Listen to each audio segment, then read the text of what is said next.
Assalamualaikum warahmatullahi wabarakatuh. Salam sejahtera bagi kita sekalian. Selamat siang. Jadi ya selaku mantan Sekjen DPP Partai Golkar kurang lebih 8 tahun dan sekarang menjabat sebagai Ketua Dewan Pembina Bapilu DPP Partai Golkar, dan juga tentu secara pribadi yang punya tanggung jawab moral dalam melihat bagaimana perkembangan terakhir Partai Golkar, ya, dinamika internal Partai Golkar dan punya implikasi terhadap kehidupan kebangsaan kita.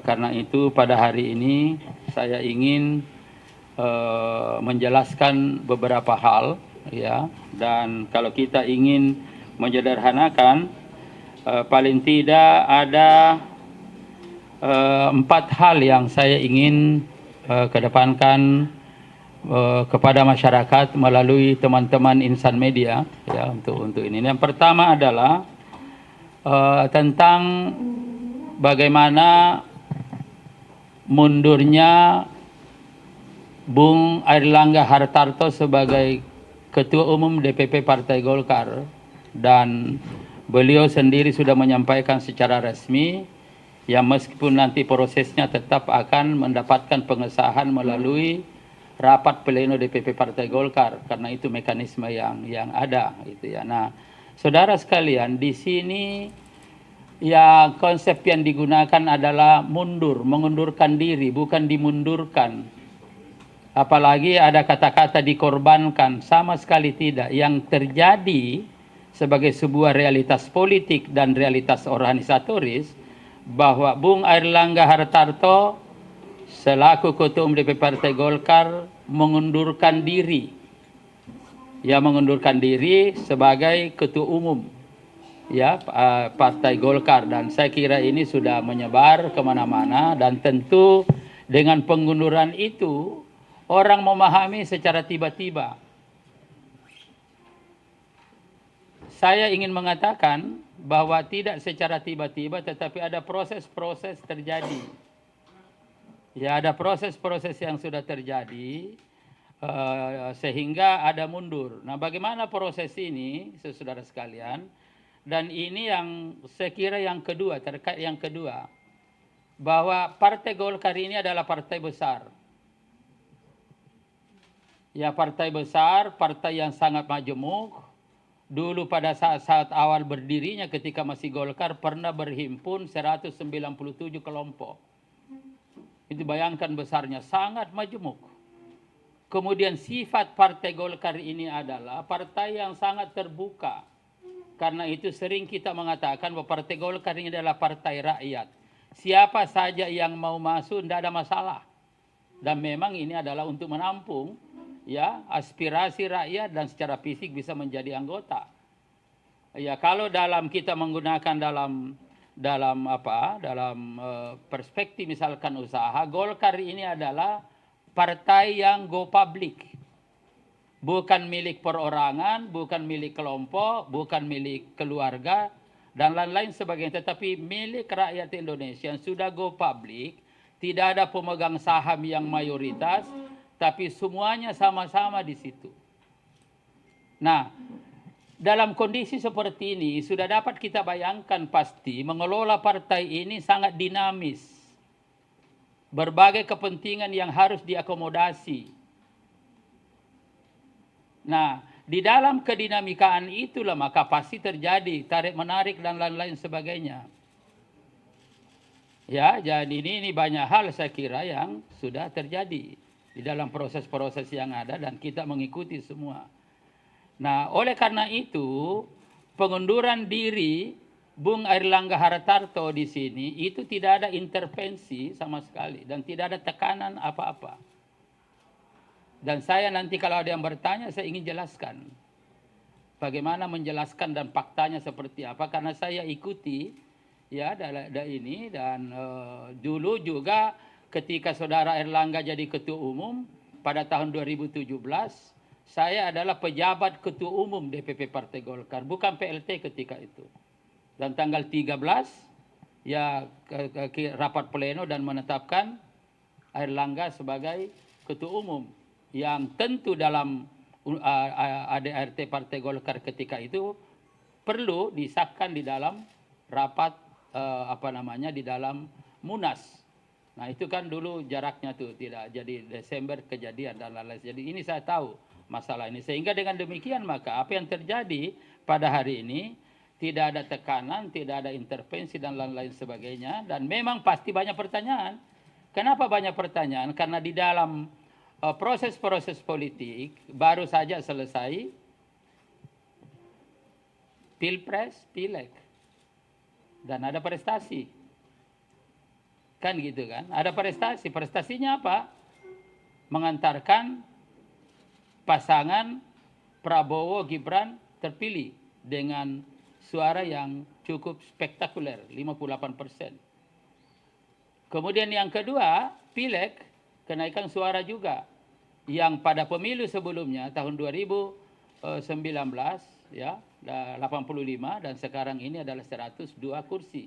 Berarti naiknya luar biasa. Nah, itu memang pasti ada pertanyaan-pertanyaan seperti itu. Nah, oleh karena itu untuk menjelaskan ini maka Bung Airlangga Hartarto sebagai alasan ya mengemukakan ini adalah bagaimana agar supaya untuk menjaga ya soliditas, keutuhan partai yang tadi sangat besar itu dan lain-lain sebagainya di dalam mengelola berbagai kepentingan-kepentingan yang ada, ya sehingga ya keutuhan partai untuk ke depan mengantarkan ya Prabowo Gibran memimpin ini pada bulan Oktober dan lain-lain sebagainya, sehingga sejatinya sudah desain oleh pengurus yang merupakan hasil Munas itu, bukan sebaliknya. Ini kan semua menarik ini, karena biasanya kan ada kepentingan-kepentingan seperti itu. Tetapi kita di Partai Golkar itu kekuatannya ada pada sistem. Kekuatannya ada pada sistem. Jadi sistem yang kuat. Karena itu dalam kepemimpinan ya kita sudah ada namanya kolektif kolegial. Konsep itu kita pakai.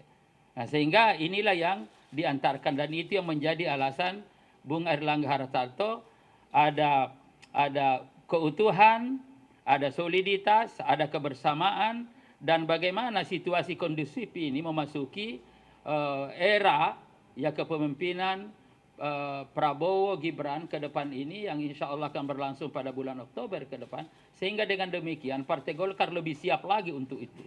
Ya tentu di dalam mendesain juga bagaimana kabinet ke depan, bagaimana ini untuk memperkuat bagaimana koalisi itu. Nah ini saya kira yang perlu. Nah kemudian saudara sekalian, bagaimana Kim dengan Golkar? Apa ada pengaruhnya? Saya kira teman-teman insan media yang lebih paham juga informasi dan realitas politik, semua juga orang tahu bahwa kelahiran Koalisi Indonesia Maju, ya saya ikuti meskipun saya tidak dalam pengurus, karena pada tahun 2014 dulu kebetulan saya ketua koalisinya Prabowo, yaitu Koalisi Merah Putih. Waktu itu sekjennya adalah Bung Fahri Hamzah, jadi saya ketuanya, Fahri adalah sekjennya ketika saya ikuti perkembangan-perkembangan yang ada. Nah, Golkar dalam pembentukan Koalisi Indonesia Maju, Golkar salah satu partai di antara partai tentu Gerindra yang dipimpin oleh Pak Prabowo. Kemudian di situ ada PAN dipimpin oleh Zulkifli Hasan, dan di situ ada Demokrat dipimpin oleh AHY. Kemudian di situ ada Gelora, lagi-lagi di situ ada Anies dengan apa? Kemudian ada PBB, ada Garuda, ada PSI, dan banyak lagi partai-partai. Tetapi posisi dan peran Golkar kelahiran Kim ini saya ingin mengatakan sebagai inisiator sekaligus inspirator. Ya lahirnya Kim itu, Koalisi Indonesia Maju. Dan sampai pada kesepakatan meskipun Bung Airlangga pada waktu itu Munas dan Rapim mengamanatkan sebagai calon presiden dan atau calon wakil presiden. Tetapi di dalam kesepakatan yang ada sudah ditetapkan bahwa Prabowo Gibran. Nah ini artinya bahwa betul-betul Golkar waktu itu menjadi inspirator, menjadi inisiator, sehingga kalkulasi-kalkulasi politik juga sudah dihitung sedemikian rupa. Kenapa demikian? Karena ketika kita berpikir sendiri sebagai Partai Golkar, tentu kalkulasi politiknya berbeda kalau kita berpikir Golkar dalam koalisi. Itu sudah beda lagi. Nah, ini juga kadang-kadang tidak dipahami oleh orang. Nah, oleh karena itu maka Bung Airlangga Hartarto dalam memimpin Golkar di KIM ini sangat fleksibel. Komunikasinya lancar semua. Di dalam menentukan pasangan calon presiden wakil presiden kan jelas. Bagaimana tidak hanya peran tetapi bagaimana Pak Airlangga tidak, meskipun dia menandatangkan partai calon presiden tapi sudah selesai dan itu selesai. Kemudian di dalam misalkan menentukan pasangan calon pilkada ini termasuk yang paling ramai kan ini kan DKI Jakarta, Jabar, Banten, kemudian misalkan Jawa Tengah. Ini pun sebenarnya prinsipnya juga sudah diselesaikan. Ya, sudah diselesaikan. Dan di situ formulanya teman-teman dan masyarakat juga sudah melihat. Ada perubahan-perubahan. Misalkan, bagaimana misalkan aspirasi di Jawa Barat. Di situ mestinya Ridwan Kamil. Kemudian pindah ke DKI Jakarta. Ini prosesnya ini panjang. Dan di dalam proses itu ada diskusi-diskusi, ada perdebatan-perdebatan di antara anggota partai-partai anggota koalisi. Nah, ini yang perlu saya jelaskan, ya. Nah, bagi Partai Golkar, ya, karena memang prosesnya kan begini. Ketika KIM ini belum rapat, tentu kan setiap partai mengajukan calon dari partainya masing-masing. Nah, khusus untuk DKI Jakarta dengan Jawa Barat misalkan, Partai Golkar telah menugaskan kepada beberapa kader terbaik. Di antaranya adalah RK. Di situ ada saudara juga Jaki, Ketua Golkar DKI Jakarta. Di situ juga muncul namanya saudara Erwin. Kemudian terakhir muncul namanya Pak Yusuf Hamka. Ya, Baba Alun. Itu kan muncul semua. Tetapi satu-satunya yang mendapat 2 tugas ketika itu adalah RK. Jadi Ketua Umum DPP Partai Golkar menugaskan kepada RK untuk siap-siap di Jawa Barat ataukah misalkan naik ke DKI Jakarta. Nah, pada saat itu, nah ini perlu saudara-saudara saya jelaskan juga biar clear semua. Pada saat RK mendapat penugasan dari Golkar, timbul tanggapan dari teman-teman partai. Yang pertama adalah memberikan tanggapan ketika itu adalah dari Gerindra yang dikemukakan oleh saudara Bung Dasko selaku ketua harian. Kemudian disusul oleh PAN dan juga partai-partai lain mendukung RK untuk dicalonkan di DKI Jakarta. Nah, bagi Partai Golkar itu positif. Berarti ada pengakuan dari teman-teman terhadap kualitas dan kekaderan Ridwan Kamil sebagai kader terbaik Partai Golkar. Dan dari Partai Golkar terima kasih kepada Bung Dasko karena sudah mendukung dari awal. Nah, itu yang perlu saya sampaikan. Dan artinya ada pengakuan bahwa RK ini sellable kalau dalam dunia marketing, memiliki nilai jual yang tinggi dan bisa disandingkan siapapun kompetitornya di DKI Jakarta. Ya, sebutlah misalkan Mas Anies, ya beda-beda tipis. Ya, saling memiliki kelebihan dan kekurangan. Kalau dikaitkan dengan elektabilitas, kalau elektabilitasnya Mas Anies itu wajar lebih tinggi karena sudah pernah memimpin DKI Jakarta dan juga sudah pernah jadi calon presiden. Sementara RK belum memimpin DKI Jakarta, baru ditugaskan di DKI Jakarta, pengalamannya di Jawa Barat tetapi elektabilitasnya sudah masuk 3 besar. Bahkan dalam beberapa lembaga survei 2 besar. Artinya kalau kita lihat dari sini, andai kata startnya sama nih, Mas Anies sama dengan saudara Ahok ini juga sama dengan RK nih, sama jalan nih, pernah nih. Saya punya keyakinan RK lebih memiliki keunggulan. Tidak sama aja jalannya sudah ada, apalagi kalau ini. Nah, artinya saudara sekalian, saya ingin mengedepankan ini bahwa dalam proses penentuan format pasangan calon di pilkada-pilkada termasuk misalkan ya di DKI Jakarta, di Jawa Barat, di Banten maupun di Jawa Tengah, tidak ada alasan yang dijadikan siapapun di luar yang mengatakan bahwa ada tekanan Tidak perlu ditekan karena Golkar di dalam mengambil keputusan itu sangat fleksibel dan betul-betul menghargai kebersamaan dan kalkulasi politik kebersamaan itu dihitung Golkar. Nah ini berarti dilihat dari dua sisi ini tidak ada alasan yang bisa kita angkat yang dijadikan alasan atau ada pihak-pihak lain bahwa ini diintervensi, tidak perlu diintervensi. Kenapa? Karena pemahaman kita di dalam membangun kebersamaan cukup besar. Dan itu kita tunjukkan di dalam negosiasi-negosiasi politik yang kita buat. Ya jangankan koalisi sesama koalisi, yang lain pun juga kita komunikasi. Itu Golkar, itulah karakter Golkar. Karena Golkar, paradigma yang dikembangkan di dalam berpolitik, teman-teman partai lain itu kita posisikan sebagai mitra perjuangan, bukan sebagai lawan perjuangan, bukan apalagi sebagai musuh. Itulah paradigma yang dikembangkan Golkar secara konseptual. Nah karena itu siapapun saya komunikasi. Hanya mantan sekjen, ketua Dewan Pembina Bapilu saya komunikasi.